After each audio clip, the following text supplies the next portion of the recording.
Good day, everyone. And thank you for joining us for this session today.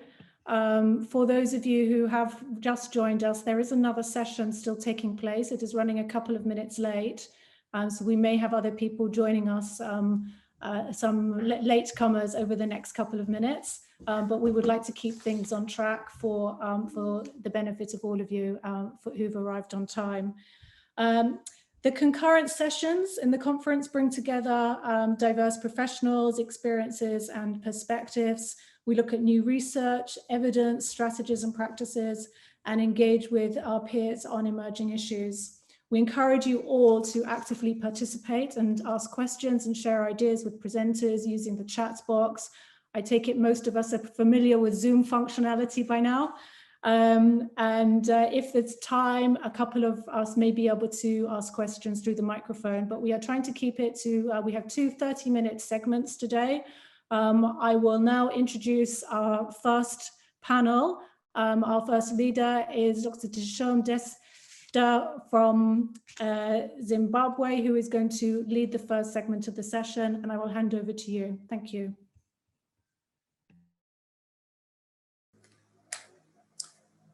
Good afternoon, ladies and gentlemen. Let me briefly introduce the discussants. I will not take much time. Our first discussant is Dr. Masara Zalalam, who is the Director of Family Health Directorate in the Federal Ministry of Health. And in her previous life, she has been teaching as assistant professor for 10 years in the University of Gondar. And then she was appointed as Director of Medical Director for the University Hospital and recognized as the best female leader in 2017, and then moved to the Ministry of Health as Chief of Staff in the Minister's Office. And now she's a director, as I have just introduced you. The second speaker is Tina Balina.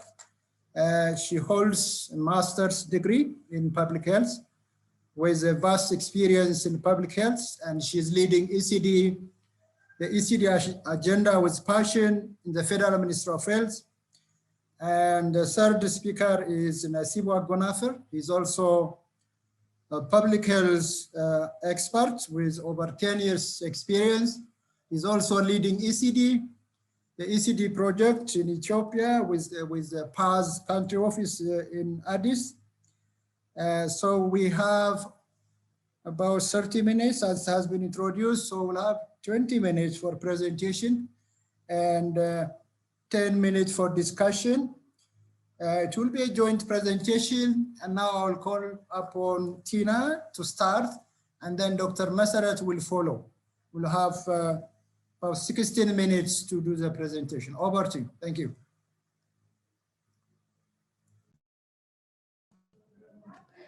Thank you very much, Dr. Teshome. As introduced, my name is Tina, and I'm very much honored to present how Ethiopia institutionalized the nurturing care agenda into the health system.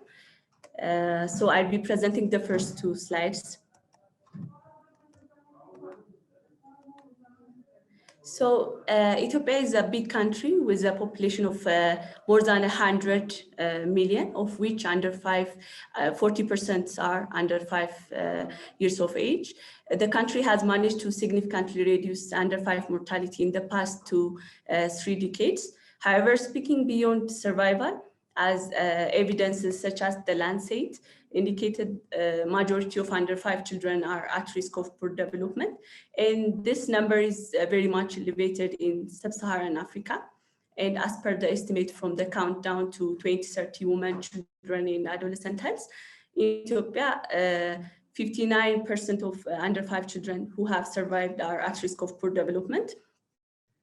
So generally, like, of course, majority of the national child health programs are survival focused, targeting, preventing, and treatment of major causes of childhood illness.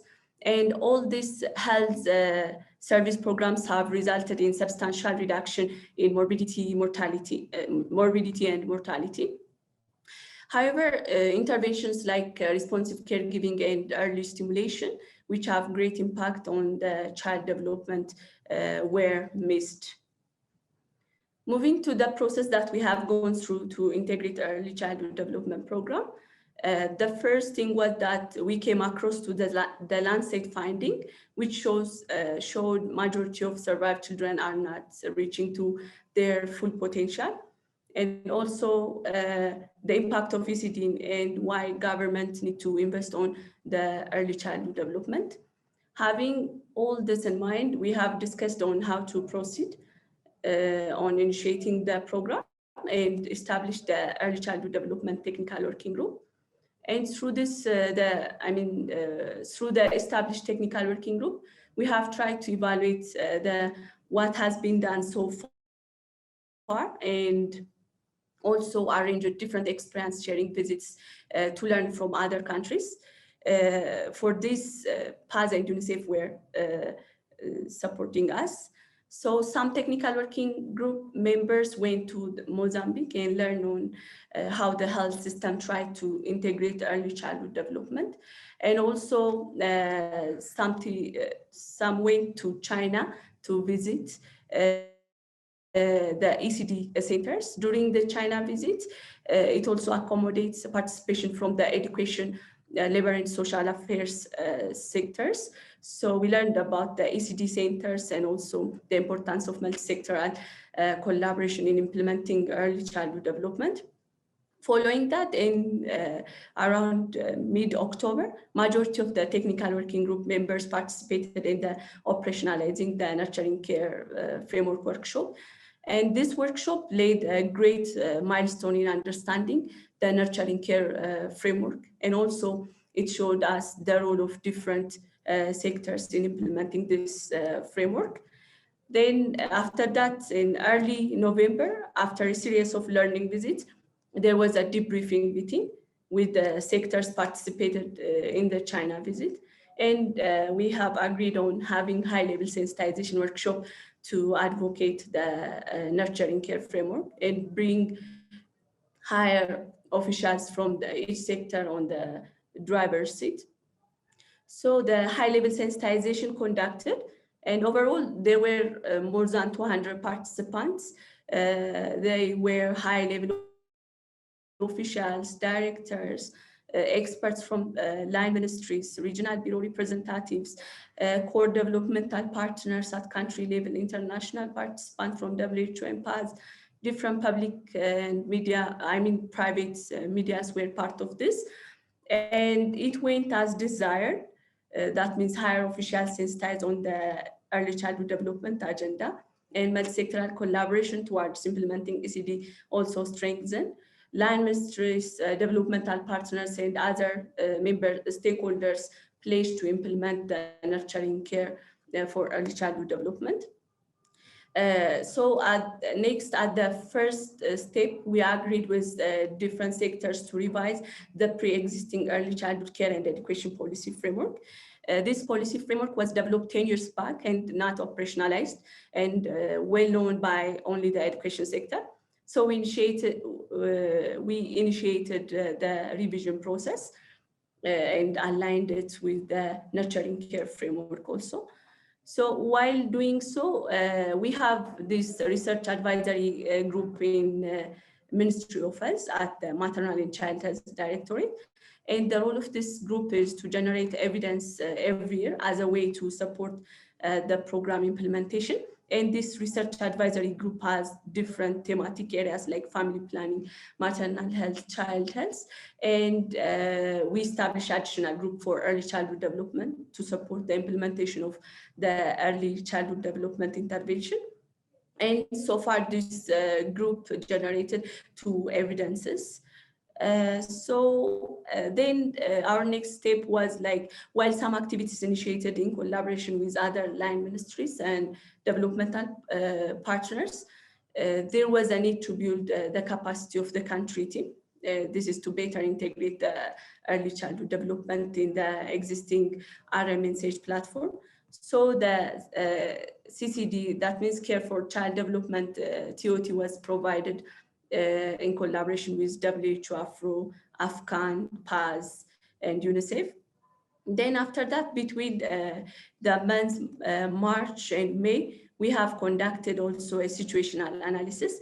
This is to understand the extent of nurturing care components, how large they are integrated and implemented through the health program package. And also the findings showed that among the 5 components of the nurturing care framework, responsive caregiving and early stimulation are missed components and not implemented through the health sector service package. At the same time, we are also being fortunate enough that the health extension workers manual, which is the integrated refresher training manual, was under revision. So we took this opportunity to incorporate the missed components of nurturing care framework in this manual. Besides, between May and January, we have cascaded the care for child development training to some of the regions that are supported by USAID through the Transform Primary Health Care project. And we were able to train many health workers. After that, facilitated by Big Win Philanthropy and Bernard Van Leer Foundation, back in December 2019, some delegates from the Addis Ababa City Administration, including the Deputy Mayor, head of bureaus from different sectors, delegates from the Prime Minister Office, the State Minister of Health also participated in this experience sharing visit to Copenhagen, then to Brazil. So inspired by this visit, the Addis Ababa City Administration team member, this is led by the Deputy Mayor, established the Addis Ababa ECD project. Some of the goals of this project are to capacitate health workers so that they can counsel and support caregivers on responsive caregiving and early stimulation, and also to establish early childhood development centers and to establish daycare centers and to model existing public preschools, and also establishment of Center of Excellence for ECD and preschool teachers training. So the ministry, to uplift the current status of the early childhood development intervention, the Ministry of Health is committed itself to support the Addis project and implement the integrated ECD intervention program, which will be used as a demonstration project for learning and future scale up. Then there was a development of sector-specific national strategic plan for early childhood development. This strategic plan is developed to operationalize or to enable effective translation of the early childhood development and education policy. And also it will direct, its aim to direct a clear roadmap for successful implementation. And also in April, we were opportunistic enough that some service packages and strategic documents in the health sector were under revision. So far, we have managed to integrate the missed components of nurturing care intervention in the mental health strategy, neonatal ICU training package, obstetric protocol, the IMNCI. This is also under progress. And also, in addition, in other guidelines prepared for COVID-19 context, we have managed to integrate the missed components of a nurturing care framework. So moreover, to better implement the integrated early childhood development by the health workers in the different touch points in the facility, there was a need to contextualize the care for child development training package to make it practical for the health workers to integrate the early childhood development intervention. So with a great support from PAS, we have managed to contextualize this training package and other job aids, and able to provide TOT and also basic training in this regard. So far, this was major steps or the processes that we have gone through to better integrate early childhood development in the health system. Dr. Masarat, the Director of Maternal and Child Health Directorate, will present the next 2 slides on the major next step and opportunities. Over to you, Dr. Masarat. Thank you very much indeed. Thank you very much, Tina, for the excellent presentation. And using this golden opportunity, I also recognize your passion and commitment for ECD. And I know without you, it won't be really possible to come up with this stage. Thank you so much once again. So I will take you through to the next steps that is as a government stake where we are going to carry on. One is we will keep on advocacy, and we want to really mobilize resource. When we say resource mobilization, we will look into the domestic resource that we have, we'll map, and then what are the external resources that we potentially look for. And then with this, we want also have evidence for the evidence generation is also very important for action. And the other point that we'll go through is strengthening the technical working group. So we have a specific technical working group for health, but this ECD is really demanding other sectors, government stakes, collaboration plus. We need to also engage other stakeholders, both governmental and non-governmental, including civil society organizations, academia, and others as well, donors group and partners. So we need to look into the strong multi-sectorial collaboration. And the other thing is we are exercising ECD very recently. So we have to make sure that ECD is integrated in the most array stage component.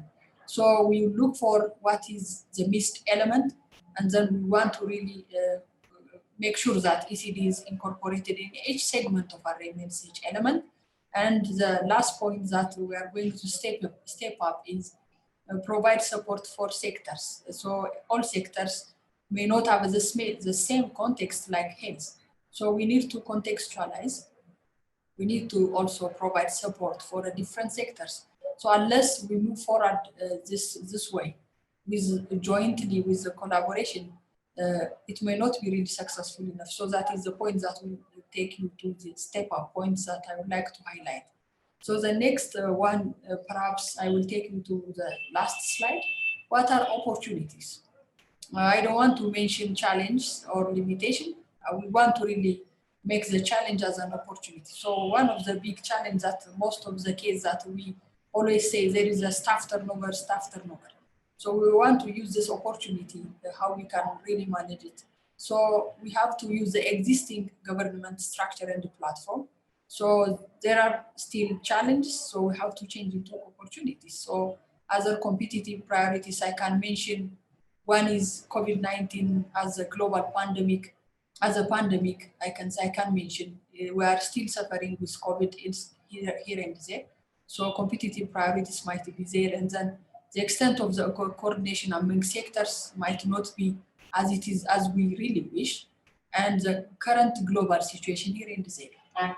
So with this all possible opportunities, we are going to step up in existing governmental structure and platform will be a great opportunity. There is a great political commitment starting from His Excellency, our Prime Minister, and then all the sector ministers and everyone, as even including this Deputy Mayor, Presidents, everyone, they are really saying investing on early childhood is there is no choice, you know. If we want to really look into the today's Ethiopia and tomorrow Ethiopia, the best solution is to invest on child. So ECD is one of the best deliverables. And the other thing is multi-sectoral commitment to collaborate, increasing interest from developmental partners to invest on and support on ECD. And also we'll like also engage the private sectors. There is untapped opportunity from the private sector. We'll also look for that great opportunity in civil society organizations engagement. And as last point, increasing interest from the higher teaching institute. For example, recently at Addis Ababa University, they are really interested to open up the school. I mean, they are developing curriculum on ECD. They want to give undergraduate and postgraduate teaching So that this is a great opportunity for us to really engage the academia and the evidence side, and then other civil society organizations and other stakeholders. I think these are the great opportunities that will certainly step up for the excellent way of executing ACD in our country. And using this excellent platform, I would like to really appreciate every partners, including Dr. Teshome. He's really keen every time from the very beginning during the inception and onwards. And I'm also really pleased to also recognize support the partnership from different partners, including UN agencies, WHO, UNICEF, and PAS, and everyone. So we will certainly commit, further and more than before to really work with you. Thank you very much once again, Dr. Teshome. Over to you. Thank you once again. Thank you so much. Thank you so much for this excellent presentation. You have shown us how you have approached ECD systematically and step by step in a very clear pattern. So now let's give just a few minutes to Nasibu to just highlight the role of government leadership and the partnership in institutionalizing ECD in Ethiopia as a key partner on the ground. Over to you, Nasibu.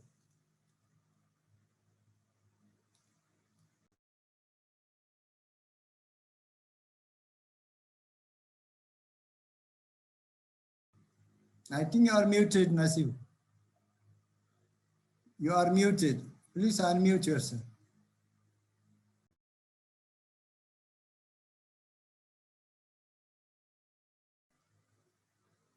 Sorry, you are muted. Yeah, go ahead now.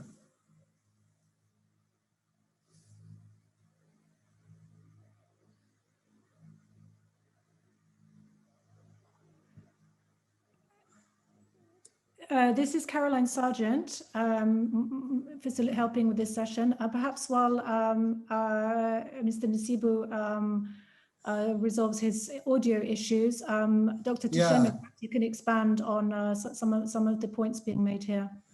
Yeah, we can't hear him. Okay, thank you.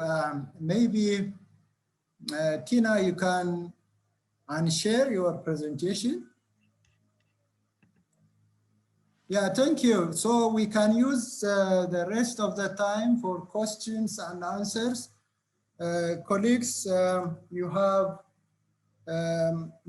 the presentation from the Ethiopian team, how they have taken ECD in a systematic way with the key focus, bringing the key sectors together to a high-level sensitization meeting, both at federal and regional level, to orient them on the nurturing care framework and to see their roles and responsibilities in advancing ECD in the country and developing some roadmap. And Ethiopia has also a great opportunity of 40,000 health extension workers.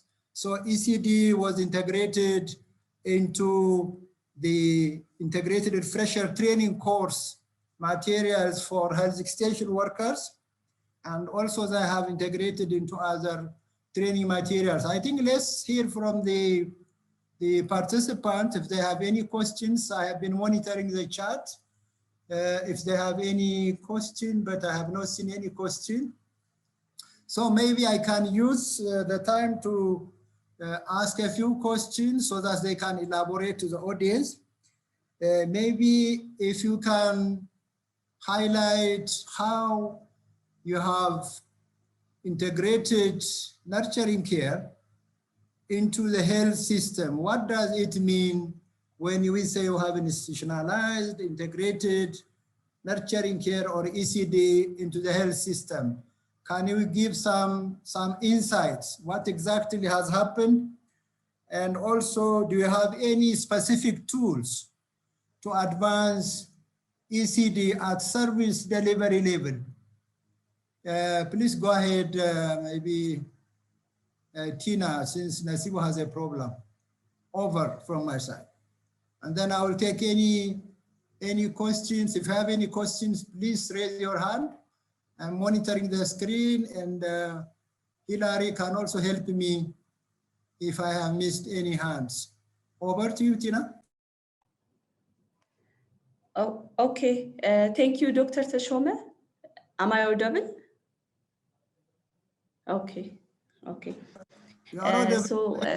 Oh, okay. Okay. Thank you for the question.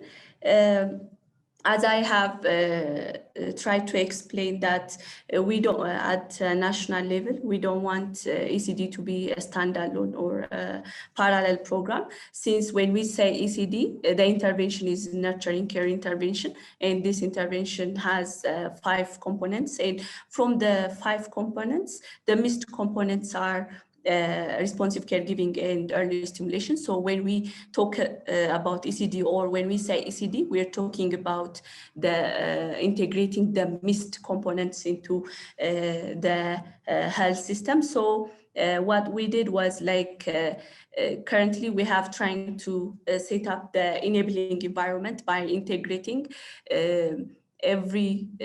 these missed components in different service packages across the continuum of care. So the plan is that in the health facility, for example, we're planning to integrate in the service touch points like ANC, IMNCI, under 5 OPD, pediatric ward, PNC, and all these service touch points in the facility. So in this facility, there will be 3 activities. The first one is developmental milestone screening. That means when a mother or a caregiver comes with her child, for example, it might be for EPI purpose, the health provider, what the health provider will do is, after administering the vaccine, he is going to assess the developmental milestone. Then taking this developmental milestone screening as an entry point, there will be either counseling or key message transmission. The counseling will be for those children who will be developmentally at risk, like, for example, who were born premature, to low birth weight, and children with adolescent mother, malnourished children, and all. So there will be a criteria. So these caregivers will be counseled, but for the rest of all the caregivers, there will be key message transmission. And we will also have a playbook session. This is going to be set in the waiting room in the health facilities. So when the mother came to the health facility with her child, while waiting for her turn, there will be a demonstration of the playbook session. So she's going to be capacitated on how to play with her child while when she returned back to her home. So as you said, we have different tools that support the health service providers. We have key message, posters, counseling cards, and other tools also that we have contextualized with the support from PAS. And these materials are under pilot. Within 2-3 weeks, it will be under pilot. So those are, I think I addressed your question. To add more, what we learned is, like, we learned that the service providers are, during the training, we learned that the service providers are very much impressed, and they told us that this will be helpful and also spice up other maternal and child health services across the continuum of care. So thank you. Excellent. We are about to wind up. Thank you so much. That was very, very elaborate response. We have one question. Although we have the opportunity of having 40,000 health extension workers, but how are you managing their workload? The question is they have already a very heavy workload. So how are you managing with that? That is one question. The second question, I think you have responded to it indirectly. It was about integrating with other program areas and so on, but I think you have addressed it indirectly. So if you can respond to the workload issue quickly so that we can wind up. Thank you. Okay, thank you, Dr. Tashoma. Dr. Messi also might add after my response for this.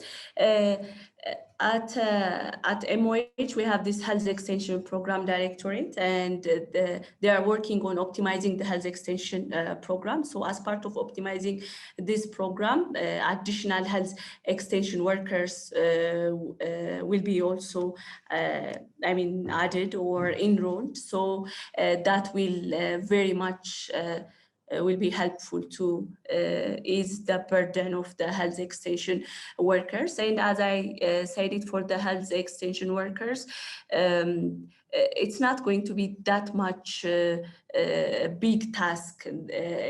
Even as the health workers in the health facility said it will spice up other programs and bring more caregivers to demand other services like ICCM, CBNC. So they are going to only administer key messages or counseling as per the provided counseling cards. So the optimizing health extension program, which is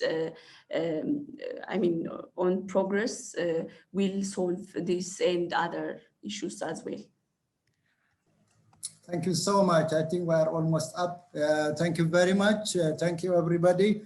I think the key point that we need to take home is really Ethiopia has taken a multi-sectoral approach to operationalize the nurturing care framework. And Tina has been very key. The Ministry of Health has been leading to bring the other sectors together. And this has given the dividend that we are seeing. And they are also providing support to the other sectors to do their part to advance the ECD agenda in the country. I think more experience can be shared online. The contact address will be shared. Thank you very much. Thank you for your attention. Over from my side, Caroline. Sorry, Caroline, just 3 seconds. Yes, please. I would like. May I ask that we leave it to the end because I do need to make sure that we have time. Oh, okay. Team from Breakthrough Action, based in Nigeria, and I would like to thank Dr. Tashome of the World Health Organization and to all of you from the Ministry of Health in Ethiopia for your contributions. And if we have a little bit of time at the end, we can come back to that. But right now, I would like to hand over to our second panel from Breakthrough Action and to Usman, who is the Capacity and Sustainability Advisor based in Nigeria. Over to you. Thank you. Thank you very much. Good morning, good afternoon, and good evening, everyone. So I'll be sharing my screen now with everyone. As you can see, so we have 3 presenters with me. That is why we are wearing we are all having our masks on.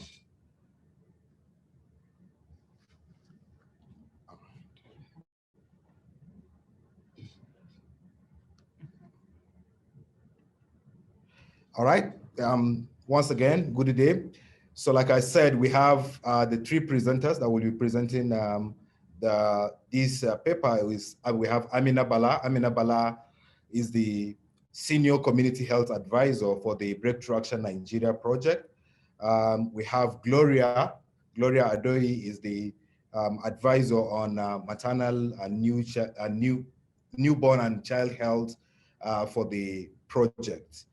So our topic for discussion is we want to share our experience using the WhatsApp platform to train World Development Committees in promoting breastfeeding practices in their communities. So I will briefly explain what the World Development Committee is. The World Development Committees are community structures that exist in the districts. Some of you might know Nigeria is divided into states and local government, and then we have the wards. So the wards is the last level of the government in Nigeria, and the WDCs are part of the ward system. So that is what the meaning of the WDC is. So what we are presenting is the work of the Breakthrough Action Nigeria project, which is a USAID flagship project for social and behavior change, working here in Nigeria. And it's a 5-year project that we have. Our major focus is promoting positive uptake of what we call priority behaviors. We have about 17 MNCH and nutrition behaviors that we are currently promoting, which include promoting attendance of ANC, promoting nutrition, that is the exclusive breastfeeding, and then of course complementary breastfeeding, and then we have other behaviors that are related to family planning and malaria. So since 2018, the Breakthrough Action Nigeria project has been working with the ward development committees. Like I said, they are community structures. And what have we been doing is to identify and recognize their health issues. So we build the capacity of these ward development committees to be able to identify and recognize their health issues or the major health challenges that they have in their communities. And we also build their capacity to be able to mobilize the resources and enhance participation to the health services, and also to see how they can address the underlying cause of the health issues and how they can provide support to these, to their communities. So, but with the advent of the COVID-19 pandemic, with the outbreak of this, so the physical capacity building becomes very difficult for the ward development committees because they are community structures.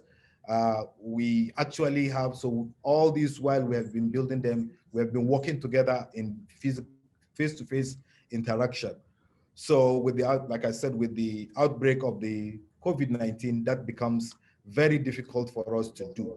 So in Nigeria, and the use of the virtual training platforms such as like WhatsApp and other social media platforms has not been really or adequately explored to see how they can do it, because we also rely all the time when we're engaging with these community structures, we rely, like I said, on the face-to-face structure, which means it becomes very difficult for us to build the capacity of the community structures around the health interventions that we mentioned, because it now becomes a virtual intervention. So what did we do? So we piloted a virtual community training using the WhatsApp platform for this World Development Committee. And we do these pilots during the World Breastfeeding Day in World Breastfeeding Week in 2020. So what was the objective, or what were the objectives of our training, or the pilot that we want to do with these community structures, is to explore and see how virtual capacity building of how we can actually build the capacity of the WDCs using the WhatsApp platform. So the exclusive breastfeeding, or the breastfeeding, starts at the first level of the training that we give. Then afterwards, we can introduce other topics like the child health, like the other maternal health issues. And also to see that we build the capacity of the WDCs on the benefits and practices of the early initiation and exclusive breastfeeding, so that they can go back and promote these practices in their communities. And so I will hand you over to Amina Bala for her presentation. Thank you. Okay. Thank you very much, Usman. So I'm briefly going to talk about how we did what we did. In order to be able to train the World Development Committee, we started this as a pilot, and the training was piloted in 3 northern states of Kebbi, Sokoto, Bauchi, and we did this through a 1-week hour schedule across 5 sessions or 5 modules. So a WhatsApp group was created for every state, and we were able to enroll about 169 members of the World Development Committee, and they were enrolled based on interest, availability, and also availability of Android phones. We also had participants that wanted to enroll but are unable to access Android phones, but they were very interested in the training, so they joined via a hub. Topics covered during this training include early initiation of breastfeeding, exclusive breastfeeding, and spousal support for breastfeeding. This training was delivered using a message guide from Breakthrough Action, Maternal and Child Health Key Messages Guide. The messages were delivered in local language using voice notes and also text messages. To ensure that everybody is able to navigate the WhatsApp group, the first module was dedicated to helping participants learn how to navigate through WhatsApp, answer poll questions, and also make contributions using voice notes. And we also developed a voice note guide to guide those that are unable to write to make their contributions on the WhatsApp platform. So modules were facilitated by state government staff. State government is at the subnational level, and also supported by Breakthrough Action technical officers. Answers to questions raised and clarification are provided by both the state governments and also the BAN staff. Now, out of the 169 participants that registered, about 556 attended the training, while 8% were absent due to network challenges, unavailability of data, and other engagement as at that time. When we looked at the data also and decided to desegregate by state for the participants, we realized that data segregated by state shows that more males attended the training than women. Now, when we asked for reasons why, some of the reasons include the fact that we had male participants have more access to Android phones than female participants. And also a lot of times the female participants are overwhelmed by household chores and other responsibilities, which limited their participation. But apart from that, there were also issues around knowledge on how to use an Android phone or navigate WhatsApp to use for the training. Now, we also collected data using WhatsApp Visualizer to analyze questions, answers, and contributions that we get from participants. And when it came to questions and contributions, it was interesting to find out that we had more male participants that asked questions, while more female participants provided answers. And when we delved down to understand the reason why this happened, a lot of the reasons explained include that this is because women are the ones practicing the behaviors, and so they also often at times attend ANC where health talks are provided, and so they have better knowledge of issues around exclusive breastfeeding and early initiation of breastfeeding than men. And also the fact that men are mostly engaged around livelihood, farming, trading, and often at times they are not engaged in upbringing of the children. Thank you very much. I'll stop here, and my colleague Gloria will talk about some of the outputs. Thank you very much. I'll stop here, and my colleague Gloria will talk about some of the outputs of training.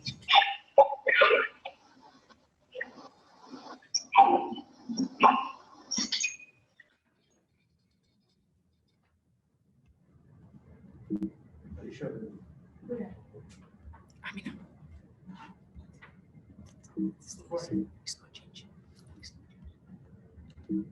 Hello. Okay, good afternoon, everyone. So I'll just take us through what was the outcome of the training. So what did we achieve after the training? After the training, based on the action plans developed by the WDCs, they carried out various sensitization activities aimed at promoting early initiation of breastfeeding and exclusive breastfeeding, and also spousal support for promoting breastfeeding across the 3 states. In all the 3 states, the trained WDCs, which are the community structures, reach over 1,000 community people, both men and female, with specific messaging on early initiation of breastfeeding and exclusive breastfeeding. Also, sensitization on the importance of spousal support for promoting breastfeeding was something that was very key, looking at the northern part of the country, whereby cultural practices, beliefs, including disapproval from husband, hampers the practice of early initiation and exclusive breastfeeding. Thus, there was a need for us to engage men and their husbands on the importance of spousal support for promoting exclusive breastfeeding practices in their various communities.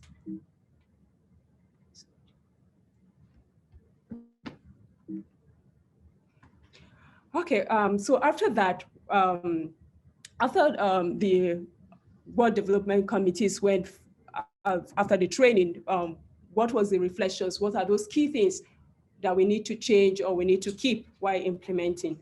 Due to the time allocated to this presentation, please permit me to mention just a few of the lessons learned while piloting this intervention. We learned that state involvement and participation in terms of clarifying the issues around myths, responding to questions raised by the participants, and sharing their experiences, and also the data around exclusive breastfeeding was quite helpful, and this encouraged the participants to participate more in the session. It was also an avenue to build the state capacity on using virtual platforms, such as the WhatsApp, to train and sensitize citizens, especially during the COVID-19 pandemic. It was also necessary for us to include at least 3 WDC members from each of the ward to fully participate in the training session and provide feedbacks to others. This was mainly because we discovered that most of the WDCs that started the training had to drop at one point or the other due to either they were able to get data, or the network was bad, or they had other engagements. Other lessons learned was mainly on logistic issues like mobile data, which wasn't provided for the service providers, which wasn't provided for the World Development Committees. We also have days that weren't appropriate. So some of the days, states allocated Fridays as the date that they wanted to conduct the training, which we know that at the northern part of the country, which is mainly dominated by the Islam, that is the Muslims, it was difficult for you to pilot a study at that period. We also had other technical issues around accessibility to people getting network in conducting the training. However, for us to ascertain the knowledge of the participant, it was difficult because we discovered that the WDCs were apparently finding it difficult to assess, or rather perhaps it might be a bit too technical for them to queue into the pool everywhere, which was the technique that we used to assess the knowledge. So perhaps maybe going further, we'll have to look for a better way of conducting pre and post tests to ascertain the level of knowledge that has been passed on. Finally, in conclusion, the use of WhatsApp platform was found to be very useful training tool for community mobilization agents like the WDCs in promoting health, especially where there's the need for us to reduce physical gatherings due to the COVID-19. Also, male support can encourage more women to practice early initiation and exclusive breastfeeding, as I earlier on mentioned, issues around cultural practices and beliefs, which hampers women from practicing these positive behaviors. We had limitations to this piloting the WhatsApp platform for training capacity building, which include the poor internet connectivity and the cost of the internet data, which affected some of the WDCs from participating. Thank you. All right. Thank you very much, Amina, and thank you very much, Gloria, and thank you very much, thank you participants for listening. And so we will now take questions, if there are questions, or any clarification that people want.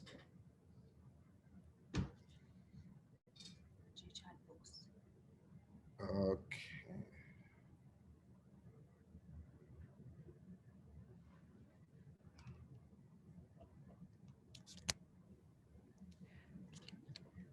Perhaps we can throw the questions open to all the panelists.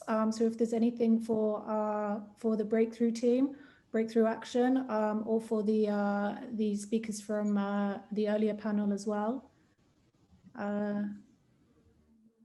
Please, if you wish to put your hands up, and then we can take your questions.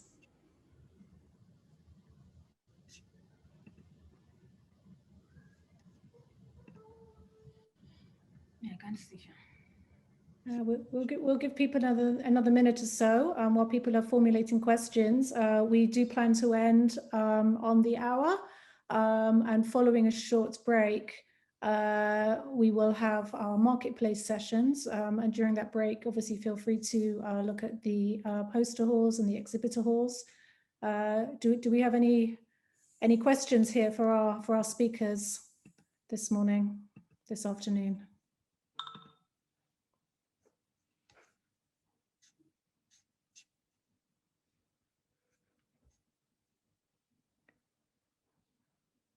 Okay, well, if not, I would like to thank all our presenters and all of our participants as well for joining the session today. We have one point now from Dr. Tashomi. I will hand over to you, Dr. Tashomi. Thank you, Caroline. I think we were running out of time and we cut the session. So if Dr. Masarat has some points to share on managing the workload of health extension workers, or Dr. Nasibus Edo is working, I think we can give them 1 or 2 minutes since we have a few minutes. Yeah, thank you.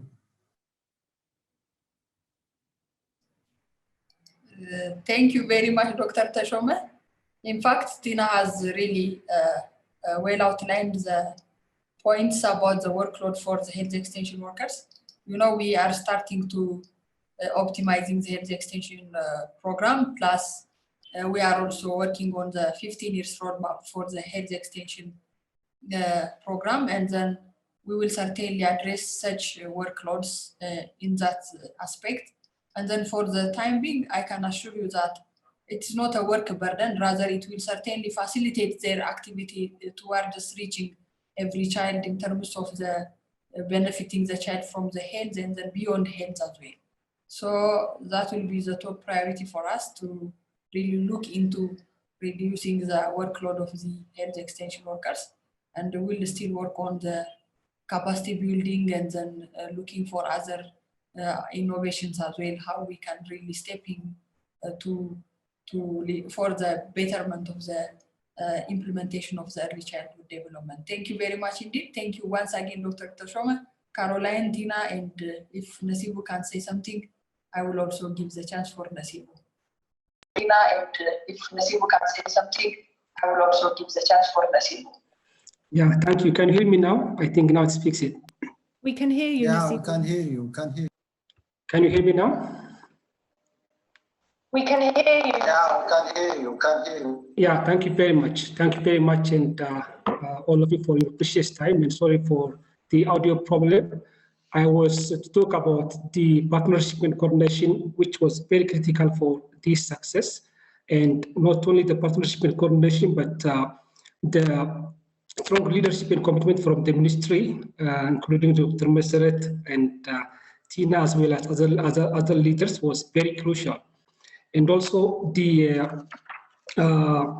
coordination and framework, the integration framework process framework that Tina presented can clearly show the engagement and partnership of all the stakeholders from the start to the beginning, through all through the process pathway.